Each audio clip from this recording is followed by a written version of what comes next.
W dzisiejszym odcinku wykonamy Princess Nails, czyli paznokcie, które błyszczą z daleka i przyciągną spojrzenie niejednej sroczki.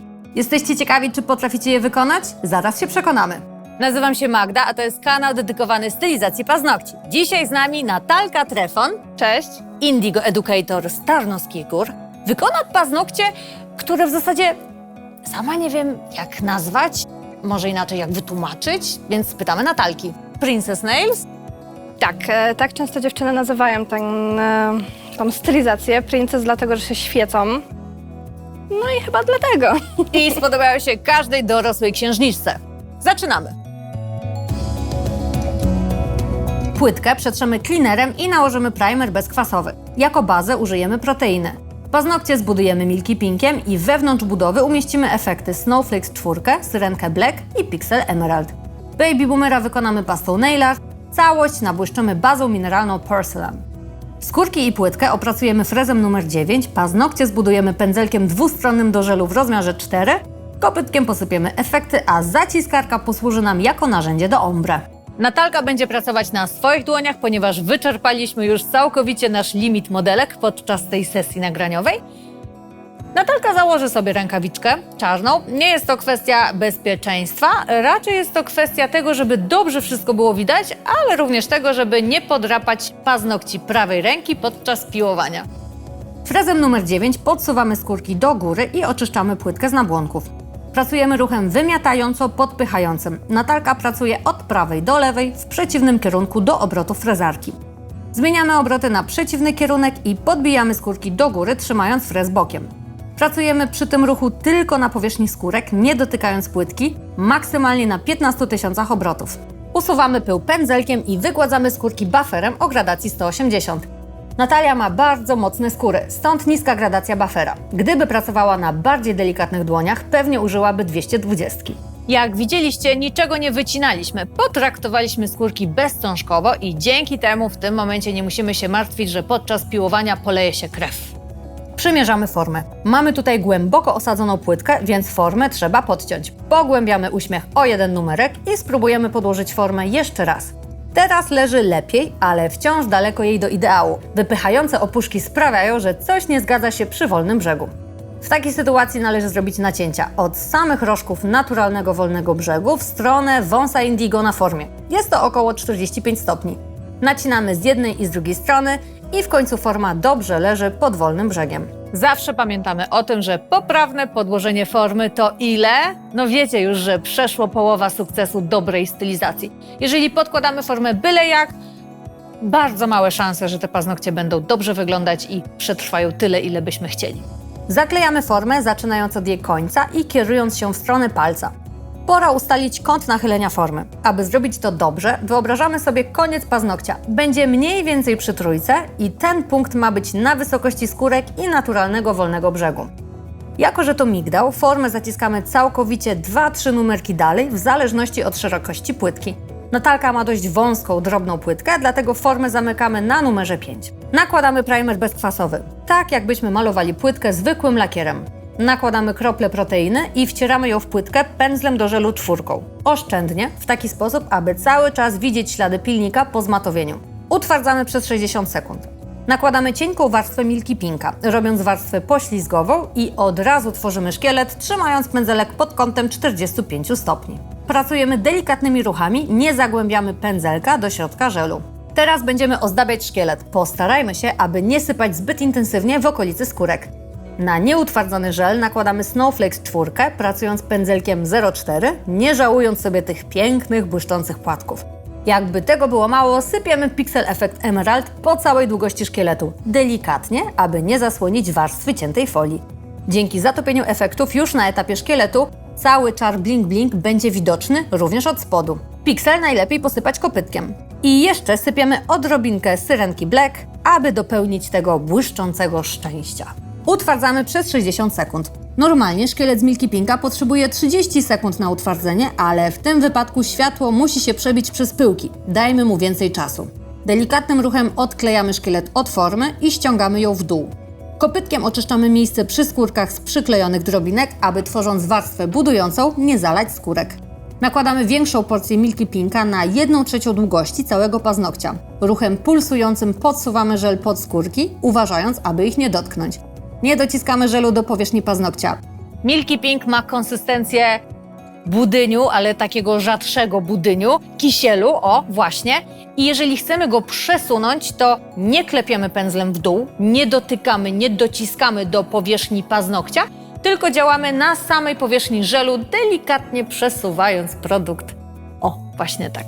Kiedy zabraknie nam produktu, sięgamy po kolejną porcję i ruchem zygzakowatym od lewej do prawej krawędzi wypełniamy całą długość paznokcia. Rozłożyliśmy żel, teraz będziemy modelować apex i upper arch, czyli linię od skórek do końca wolnego brzegu. Ustawiamy pędzelek pionowo, prostopadle do paznokcia, delikatnie zamaczamy pędzelek w żelu i ruchem niteczkowym z góry do dołu, milimetr po milimetrze przesuwamy żel, układając go w krzywiznę. Utwardzamy przez 60 sekund. Wacikiem nasączonym w wipe-offie przycieramy całą powierzchnię paznokcia. Przechodzimy do piłowania, które w całości wykonamy pilnikiem o gradacji 180. Trzymając pilnik równolegle do osi palca, prowadzimy prosty ruch z jednej i z drugiej strony, a następnie łączymy obie linie, prowadząc pilnik po łuku. Odwracamy rękę do góry, aby sprawdzić, czy kształt w żadną stronę nie ucieka. Teraz widzimy, że paznokieć ewidentnie skręca w lewo. Poprawiamy to i przechodzimy do kolejnego etapu piłowania. Czas na rzut z boku, czyli z profilu. Trzymając pilnik równolegle do osi palca, zrównujemy krawędź przedłużonego paznokcia z krawędzią naturalnego paznokcia. Mają być na tej samej wysokości. Następnie powoli zmieniamy kąt na mniej więcej 45 stopni, tworząc łuk. To samo robimy z drugiej strony, piłując tak, aby obydwie krawędzie się połączyły i były jak najbardziej symetryczne względem siebie. Ścieniamy produkt w okolicy skórek, trzymając pilnik pod kątem 45 stopni. Następnie zmieniamy kąt nachylenia pilnika i prowadząc go na płasko przechodzimy do wypiłowania apexu i upper arch. Pamiętamy o zasadzie, aby apex, czyli najwyższy punkt przedłużonego paznokcia, znalazł się mniej więcej na 1/3 jednej długiej długości całego paznokcia. Następnie łączymy grzbiet paznokcia z krawędziami bocznymi, nie zapominając o wygładzeniu masy przy skórkach. Ruch prowadzimy od środka paznokcia na zewnątrz. Nie spieszymy się, lepiej pracować wolniej niż za szybko i usunąć zbyt wiele materiału. Ostatni element do wypiłowania to linia włosa. Kładziemy pilnik na płasko i ścieniamy produkt, nie odrywając pilnika od powierzchni paznokcia. Grubość linii włosa w stylizacjach salonowych to maksymalnie grubość karty kredytowej, czyli 8 mm. Odpylamy powierzchnię pędzelkiem i za chwilę zabierzemy się za zdobienie. Zerknijmy, jak wyglądają paznokcie na tym etapie, ponieważ już teraz można by je pokryć tip-topem i puścić klientkę do domu. My natomiast walczymy dalej, dlatego że wymarzyły nam się paznokcie Princess z dodatkiem Baby Boomera. Pierwszym krokiem do Baby Boomera jest zawsze wygładzić powierzchnię do granic możliwości. Pamiętajmy, że każda mini rysa będzie widoczna na utwardzonym żelu. Wynika to z tego, iż tworząc Baby Boomer nie pokrywamy paznokcia kolorem, tylko wtłaczamy go w powierzchnię. Szykujemy narzędzie do ombre. W tej roli tradycyjnie gąbeczka oraz zaciskarka samozaciskająca. Dzięki temu, że zaciskarka samoistnie się zaciska podczas pracy, my nie musimy o tym pamiętać, nie musimy jej zaciskać. Mała rzecz, a cieszy. Odcinamy gąbeczkę tak, aby powstał nam długi i chudy pasek. Długi tak samo jak paznokieć, ale dużo szczuplejszy, aby nie ubrudzić skórek podczas pracy. Dwustronnym pędzelkiem w rozmiarze 4, tą stroną ze ściętym czubkiem, nabieramy porcję pasty nail art i nakładamy na czubek paznokcia. Delikatnie dociskamy gąbkę do produktu na paznokciu, aby gąbka napiła się pasty i również delikatnym ruchem wklepującym wtłaczamy produkt w wolny brzeg, prowadząc ruch od lewej do prawej. Zatrzymujemy się mniej więcej w połowie długości przedłużonego paznokcia. Finalnie na 1/3 długości powinien być biały żel, na 1/3 cieniowanie i na 1/3 podkład. Zanim utwardzimy tą pierwszą warstwę, kontrolujemy, czy aby na pewno przejście tonalne jest gładkie.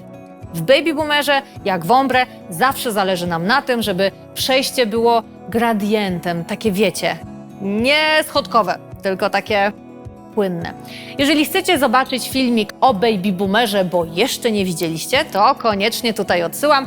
Podobał Wam się ten odcinek, widzimy to po komentarzach, więc warto rzucić okiem. Jeśli widzimy równo odciętą linię, nawet fragmentarycznie, trzeba to poprawić, zanim wsadzimy rękę do lampy. Po utwardzeniu nie będzie już się dało tego wyprowadzić. Jeśli blendując tworzą się pęcherzyki, to znaczy, że nałożyliśmy zbyt wiele produktu. I co wtedy zrobić? Trzeba odcisnąć gąbkę o suchy wacik i raz jeszcze wykonać blendowanie. Wtedy gąbka zbierze nam nadmiar produktu. Przymrażamy przez 15 sekund. Nakładamy drugą warstwę produktu. Tym razem umiejscowimy ją nieco niżej niż pierwszą i będziemy pracować nieco mniejszą ilością produktu. W ten sposób będzie nam łatwiej uzyskać płynne przejście. Prowadzimy gąbeczkę od lewej do prawej, od wolnego brzegu w stronę skórek. Przed przymrożeniem kontrolujemy, czy nie pojawiła się nam odcięta linia. Jeśli nie, to wkładamy rękę do lampy na 15 sekund. I gdybyśmy tego baby boomera wykonywali na jednolitym tle, to już moglibyśmy zakończyć naszą stylizację. Ale pamiętamy, że zamarzyło nam się, żeby nasza baza była świecąca i multikolorowa, dlatego dla pewności jeszcze jedną warstwę nałożymy białej pasty nail art, aby upewnić się, że na samym koniuszku nie będzie żadnych prześwitów. Ponownie nabieramy jeszcze mniej produktu niż poprzednio i prowadzimy ruch od lewej do prawej, od wolnego brzegu w stronę skórek, zatrzymując się schodek niżej niż ostatnio. Przymrażamy przez 15 sekund. Uzyskaliśmy satysfakcjonujące krycie. Pora na wycisk gąbki, który nie doda nam krycia, ale sprawi, że już stworzone ombre będzie mieć jeszcze bardziej gładkie przejście tonalne. Wycisk gąbki to nic innego jak powtórzenie ruchów blendowania bez dodawania nowej porcji żelu. Korzystamy z resztek, które zostały w gąbce.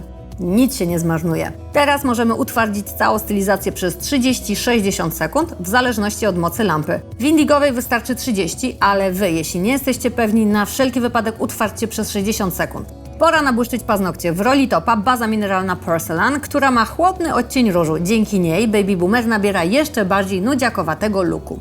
Z kolei, gdybyśmy chcieli podbić czystość bieli końcówki, to wtedy sięgnęlibyśmy po Pro White'a, po nasz top z faktorami UV, który optycznie wybiela biel. I jasne kolory również. Uwaga! Przy nabłyszczeniu bazą mineralną Porcelain unikamy masujących ruchów. Pędzelek prowadzimy gładko, tak jakby w powietrzu. Pamiętajmy, że bazę mineralną, która jest bazą, kolorem i topem w jednym, utwardzamy nieco dłużej niż tradycyjny top nabłyszczający, ponieważ zabiera w sobie pigment i potrzebuje więcej czasu do pełnej polimeryzacji. Utwardzamy ją minimum przez 60 sekund i dzięki temu baza będzie pięknie błyszczeć. Po wyciągnięciu ręki z lampy czekamy minutę, aż baza ostygnie, przecieramy powierzchnię wacikiem nasączonym cleanerem Super Shine, zmieniając waciki co 2-3 paznokcie. I voilà! Zdobienie jest gotowe. Możemy porównać, jak wyglądają Princess Nails bez baby boomera oraz z dodatkową warstwą białej pasty. Która wersja podoba się Wam bardziej? Paznokcie, które świecą się w całej okazałości? Czy te subtelniejsze, których blask nieśmiało wygląda spod mlecznego ombre? I to już koniec naszego odcinka Princess Nails. Dajcie znać w komentarzach, czy podobają Wam się takie stylizacje i czy mamy więcej kombinować z Natalką Trefon dla Was cukierkowych, fajnych, przedłużonych paznokci. Dzięki za uwagę i pamiętajcie, że jesteśmy zawsze w czwartki, zawsze o 17:00. Cześć!